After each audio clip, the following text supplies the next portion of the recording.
మన పెద్దలు మాత పిత గురువు దైవం అంటారు. కానీ నా విషయంలో నా గురువు నాకు దైవం మా నాన్నగారు. మా నాన్నగారి పేరు ఈవివి సత్యనారాయణ. ఆయన దొమ్మేరు అని ఒక రాజమండ్రి దగ్గర ఉన్న ఒక గ్రామంలో పుట్టారండి. ఆయన ఒక రైతు కుటుంబంలో పుట్టారు. మా తాతయ్య గారు ఒక రైతు. అంతా బాగా జరుగుతూ ఉంది. మా ఫాదర్ పెద్ద ఆయనకి ఇంకో ముగ్గురు అంటే 2 బ్రదర్స్ ఒక సిస్టర్ ఉన్నారు.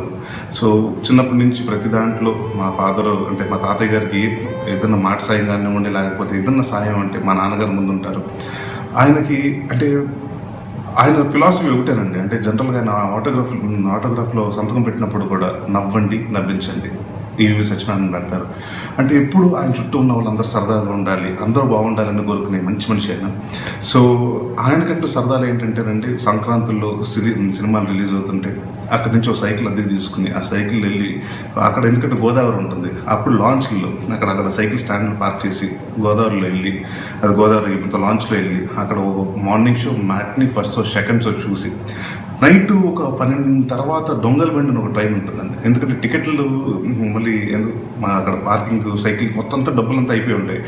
ఒక రూపాయి వస్తే 4 సినిమాలకు పెట్టుకుని ఎలాగ. సో ఆ దొంగల బండి ఎక్కి మళ్ళీ వెనక్కి మా ఊరు వచ్చేసేవారు. సో ఇలాగ ఆయనకి సినిమా మీద కానివ్వండి, లేకపోతే అంటే అవగాహన పెద్ద లేదు. ఎందుకంటే మా ఫ్యామిలీలో మా తెలిసిన వాళ్ళు ఎవ్వరికి అసలు సినిమా ఇండస్ట్రీలో లేవు. సో సినిమా అంటే మక్కువ చిన్నప్పటి నుంచి చూసేవారు. ఎన్టీ రామారావు గారి సినిమాలు, కృష్ణ గారి సినిమాలు అంటే వెళ్ళి ఫస్ట్ చూడాలి.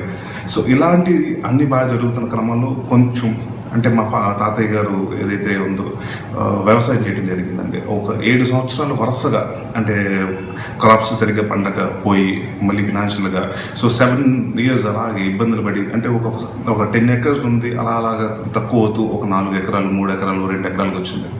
సో ఫైనల్గా 7 years తర్వాత మా ఫాదర్కి ఇంకా ఉన్న ల్యాండ్ అంతా పోయిన తర్వాత ఏం చేయాలో తెలియని పరిస్థితి. సో అక్కడి నుంచి ఇంకొక ఊరు మారి అక్కడ ఒక 2 acres ల్యాండ్ తీసుకుని లీజ్కి మా ఫాదరు, అంటే అప్పుడు చదువు కూడా మానేసి ఇంకా మా ఫాదరు, మా బాబాయ్, మా తాతయ్య గారు అందరూ చూసుకుంటూ మొదలుపెట్టారు.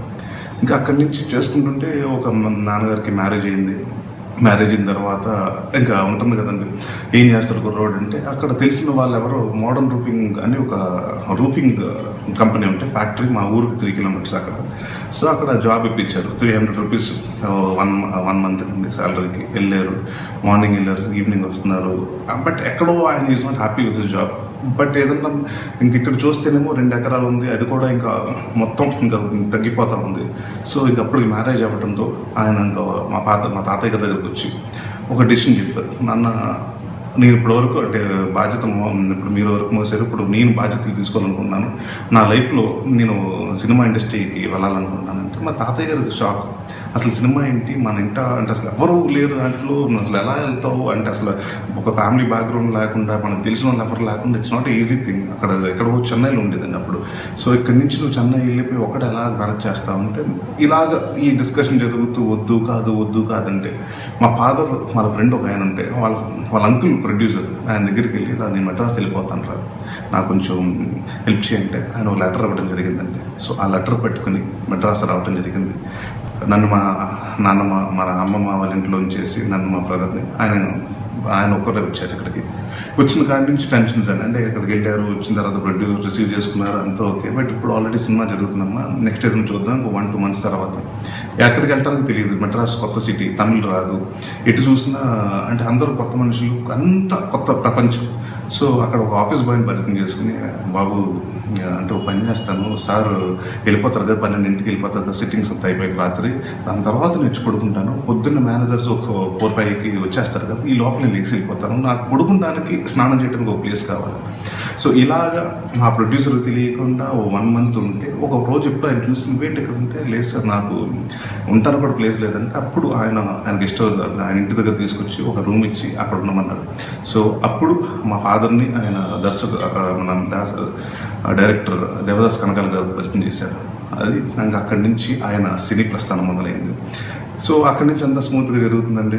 సో ఇక్కడ ఏమైపోతుందంటే, ఊర్లో ఇంకా అప్పులు, ఉన్న ల్యాండ్ కూడా పోయింది, అప్పుల వల్ల గొడవ ఎక్కువైపోతుంది, ఇంట్రెస్ట్లు పెరిగిపోతున్నాయి, తాతయ్య గారు ఫోన్ చేసి కష్టమైపోతుందంటే ఇంకేం చేయాలంటే, ఇక్కడి నుంచి ఈయనకి ఎంత అయితే సేవ్ చేసుకుని ఎంత ఉంటే అంత పంపిస్తూ మళ్ళీ తన సిస్టర్ని, బ్రదర్స్ని అందరినీ హైదరాబాద్ అంటే ఇవాళ మా ఫాదర్ దాదాపు ఒక 200 ఫ్యామిలీస్ని తీసుకొచ్చారు. సో ఒక పర్సన్ ఏమీ లేని అనామకుడు అంటే సినిమా ఇండస్ట్రీకి పరిచయం లేని వ్యక్తి కొంతమందిని తీసుకొచ్చారు. అండ్ అలాగా ఇంకా స్లోగా ఒక 85 ఆ టైంకి బాగా సెటిల్ అయ్యి జంజాల గారి దగ్గర మంచి సినిమాలు అక్కడ అసిస్టెంట్ డైరెక్టర్గా, అసోసియేట్గా అన్నీ అలాగ ఒక్కొక్కసారి చేసుకుంటూ వస్తుంది. సో 89లో ఆయన ఫస్ట్ సినిమా చెవులోపు అని ఒక సినిమాకి డైరెక్షన్ అవకాశం వచ్చింది. సో ఆయన చాలా ఆనందంగా ఉన్నారు మా ఫాదర్. ఎందుకంటే స్కూల్లో నాకు కూడా ఏమవుతుందంటేనండి, ఎప్పుడన్నా అక్కడ డైరీలో ఉండేది మీ ఫాదర్ ఏం చేస్తున్నారంటే ఒకసారి అసిస్టెంట్ డైరెక్టర్, ఒకసారి నెక్స్ట్ ఇయర్కి వెళ్ళేటప్పుడు అసోసియేట్ డైరెక్టర్, ఇంకోసారి కో డైరెక్టర్. అప్పుడు ఏ కంపెనీకి కో డైరెక్టర్ అంటే బోర్డ్ ఆఫ్ డైరెక్టర్స్లో అంటే మనకు తెలియదు. అంటే మీ ఫాదర్ ఏ కంపెనీలో పనిచేస్తానంటే అప్పుడు దేవి పిక్చర్స్ ఉంటుంది, దేవి పిక్చర్స్కి డైరెక్టర్ అండి చెప్తే అలా అంటే కో డైరెక్టర్ అండి అలా చెప్పుకుంటూ వచ్చాను. సో వాళ్ళకి నాకు అసలు బేసిక్గా కో డైరెక్టర్ అసలు వీళ్ళు నాకు అసలు సినిమా ప్రపంచం అసలు పరిచయం కూడా లేదు. అసలు ఎప్పుడు నేను షూటింగ్కి వెళ్ళింది లేదు. జస్ట్ మా ఫాదర్ ఏంటంటే కో డైరెక్టర్, అసిస్టెంట్ డైరెక్టర్, ఆయన ఏదైతే చెప్తారో అదే మేము అలాగా డైరీలో రాసుకునేవాళ్ళం.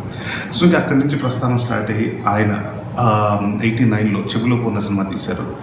అది ఆ రోజు రిలీజ్ అయిన తర్వాత ఏ డైరెక్టర్ కూడా ఒక ఆశ ఉంటుంది. ఎందుకంటే జీవితం ఒక పెద్ద కళ, ఒక సినిమా తీయాలి, ఒక డైరెక్టర్గా నేను ప్రూవ్ చేసుకోవాలని.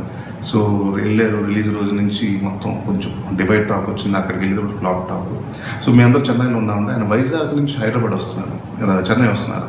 చెన్నై వస్తుంటే ఒక పాయింట్ ఆఫ్ టైం అంటే రాజమండ్రి బ్రిడ్జ్ అంటే ఆయన ఊరు దాటుకుంటూ వెళ్ళాలి. సినిమా బాగాలేదు, డిస్ట్రిబ్యూటర్ ఫ్లాప్ అని చెప్పారు, అందరూ బాగాలేదు, సినిమా ఫ్లాప్ అన్నారు. ఏం చేయాలో తెలియక అలా గౌతమి ట్రైన్లో వస్తుంటే, సర్కార్ అండి గౌతమి కాదు, సర్కార్ ట్రైన్లో పట్టుకుని ఒక బాత్రూమ్ దగ్గరికి వచ్చి నుంచుని ఆయన సూసైడ్ చేసుకుందాం అనుకున్నారు. సినిమా పోయింది, ఇంకా నా లైఫ్ ఏంటి, ఇంకా అవ్వలేదు అంటే ఊర్లో వాళ్ళందరూ అసలు నువ్వేం చేస్తారో సినిమా వల్ల, ఆ సినిమాకి వెళ్ళిపోతావు నువ్వు, అసలు ఏం పెద్దవాడు అయిపోతావు అని అందరూ ఆ మాటలు. ఇప్పుడు ఎలాగా నేనేం చేయాలి అని ఆయనకి ఇంకా వేరే దారి తెలియక ఒక 5 నిమిషాలు నుంచి అక్కడ చనిపోదామా, ఏం చేద్దాం అనుకునేటప్పుడు మా మదరు, నేను, మా బ్రదర్ గుర్తొచ్చాం. ఆయన చాలాసార్లు అది నాకు విషయం తెలియదు అని ఆయన చెప్పారు ఒకరోజు. ఆ రోజు మీ ముగ్గురు మొహాలు అయితే నేను లేకపోతే నేను ఆ రోజు చనిపోయాను. ఆ ఒక్క డిసిషన్ అంటే మా మీద ఒక ప్రేమతోటి ఏదైతే డిసిషన్ తీసుకున్నారో దాని తర్వాత ఆయన ఒకటి అనుకున్నారు, సరే ఏదైతే అయింది నా పిల్లలు, నా ఫ్యామిలీ కోసం నేనైతే ఒక డైరెక్టర్గా ఫెయిల్ అయ్యాను, మళ్ళీ కో డైరెక్టర్గా ఉంటాను, జీవితాంతం కో డైరెక్టర్గా తీసుకుని మా పిల్లల్ని వీళ్ళందరూ బాగా చూసుకుంటాను అనుకున్నాను. ఇంకా అక్కడి నుంచి వచ్చిన తర్వాత రకరకాల ప్రయత్నాలు, రకరకాల అంటే ఒక ఫ్లాప్ అయిన తర్వాత ఒక సినిమా దొరకటం, ఒక కథ ఒప్పించడం చాలా కష్టం అవుతుందండి. సో ఇలాగ 1.5 years అంటే టీవీ సీరియల్స్ కూడా డైరెక్ట్ చేసి అంటే ఖాళీగా ఉండకుండా ఏదో అంటే మనీ కోసం అన్నీ చిన్న చిన్న డాక్యుమెంటరీ కానివ్వండి, లేకపోతే ఏదో ఒకటి యాడ్లు కానివ్వండి అన్నీ చేసి స్లోగా ప్రేమఖైదీ అన్ని సినిమా 91లో రిలీజ్ అయిందండి. అది పెద్ద బ్లాక్ బస్టర్. ఇంకా అక్కడి నుంచి మా ఫాదర్ ఇవాళ ఏదైతే ఉందో ఈవీ సెక్షన్ ఉన్న అందరికీ ఈవీ అంటే అందరికీ ఆంధ్రలో తెలిసిన వాళ్ళు తెలియని వాళ్ళు అంటూ లేరు. సో ఒక పేరు అంటే ఏవీ లేని ఒక పర్సన్ వచ్చి ఆయన ఇవాళ ఆయనకంటూ ఒక కెరియర్, ఒక నేమ్ సంపాదించుకుని, ఫేమ్ సంపాదించుకుని, జనాల్లో ప్రేమ సంపాదించుకున్నారు. దాని తర్వాత అప్పుడు ఇంకా అలా కలిసిపోతుందండి. దాని తర్వాత మేము పెద్దవాళ్ళు హైదరాబాద్ వచ్చాం. సో సినిమాలు అంటే ప్రొడక్షన్ మా నాన్నగారు ప్రొడ్యూసర్గా చేస్తున్నప్పుడు నేను నా జీతం అంటే నేను ఇండస్ట్రీలో పనిచేసింది ప్రొడక్షన్ మేనేజర్గా. చాలా బాగుందని సినిమా మా ఫాదర్ ప్రొడ్యూస్ చేస్తే ఆ సినిమా నేను ప్రొడక్షన్ మేనేజర్ క్యాషియర్గా చేశానండి. ఇంకా అప్పుడు ఆ సినిమా అప్పుడు బాగా అంటే ఒక నమ్మకం ఏంటంటే నాకు యాక్టింగ్ మీద ఇంట్రెస్ట్ ఉంది కానీ బట్ మా ఫాదర్ చెప్తే ఆయన వెరీ హానెస్ట్గా ఉంటారండి. ఆయన బాగోరా నువ్వు పెద్ద యాక్టర్గా పనికిరావరా అనేస్తారు అని వచ్చిన టెన్షన్. సరే ఏం చెప్పాలంటే ఆ సినిమా హిట్ అయిందండి. ఆ రోజు పెద్ద 100 days ఫంక్షన్ అమితాబ్ బచ్చన్ గారు వచ్చారు.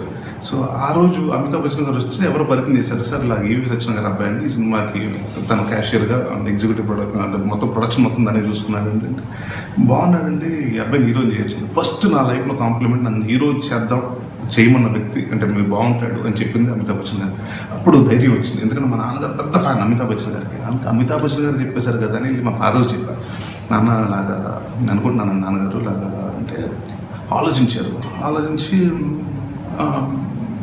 సరే ఇష్టం యాక్టింగ్ వెళ్ళు అని బట్ ఎక్కడో తెలుస్తుంది ఇట్స్ నాట్ కన్విన్స్. దాని తర్వాత మా మదర్ చెప్పారు, వెళ్ళి ఇలాగా ఆడు యాక్టింగ్ అంటున్నాడు, ఆడు పెద్ద బాగోడే, ప్లస్ ఎలా చేస్తాడు అంటే యాక్సెప్టింగ్, ఆడు మంచి డైరెక్షన్ థాట్స్ ఉన్నాయి, ఆడిని నేను నాలాగా డైరెక్టర్ చేద్దాం అనుకుంటున్నాను. బట్ మరి ఎందుకు చెప్పపోయారు ఆ విషయం అంటే, లేదు డిసప్పాయింట్ అవుతాడు. బట్ నాకెందుకో తను ఒక డిసిషన్ తీసుకున్నాడు, సరే చూద్దామని యాక్టింగ్ క్లాస్ పంపించారండి. ఇంకా అప్పటి నుంచి పంపించారు. దాని తర్వాత నేను యాక్టర్ని అయ్యాను. నా ఫస్ట్ సినిమా అల్లరి రవితో చేశాను. దాని తర్వాత నుంచి నేను మా ఫాదర్ దాదాపు 10 సినిమాలు చేశాను. 10 సినిమాల్లో 9 ఫిల్మ్స్ పెద్ద బ్లాక్ బస్టర్. సో అదే చెప్తున్నాను కదా, నాకు ఆయన ఒక నాన్నయ్య కాకుండా ఒక గురువుగా, ఒక దైవంగా, అంటే ఇవాళ కెరియర్ నాకుంది, ఇవాళ అల్లరి నరేష్ నేను చెప్పుకుంటున్నానంటే కారణం మా నాన్నగారు. సో మా నాన్నగారు నాకు ఒక డైరెక్టరే కాదు, ఒక మంచి ఫ్రెండ్ కానీ, అంటే ఏదైనా నాకు లవ్ లెటర్ వచ్చిందంటే ఆయనకు చెప్పేసేవాడిని ప్రతిదీ. అంటే ఒక సినిమా అంటే టు టాక్ అబౌట్ ఎవ్రీథింగ్. అంత అంటే నాకు తెలిసి అంటే ఈ ప్రపంచంలో ఉన్న ప్రతి ఒక్కరికి వాళ్ళ ఫాదరే వాళ్ళకి హీరో. బట్ నేను చెప్తున్నాను, నా ఫాదర్ నా real life hero. So my father is my real life hero. I'm proud to be son. And ఎక్కడున్నా ఆయన, ఇవాళ ఆయన మా దగ్గర లేరు, మన మధ్య లేరు, కానీ ఆయన ఎక్కడున్నా ఎప్పుడు ఎక్కడి నుంచి నన్ను చూస్తూ ఉంటారు, నన్ను మా ఫ్యామిలీని ఆశీర్వదిస్తుంటారు అని ఒక స్ట్రాంగ్ నమ్మకం ఉంది. అండ్ ఆయన చెప్పిన మాటలాగే అందరితో బాగుండాలి, అందరికి మంచి చేయాలి, నవ్వండి నవ్వించండి అని నేను జీవితంలో ఆశను పెట్టుకున్నాను. సో మా నాన్నగారు నాకు పెద్ద, నా life real hero. So thank you very much.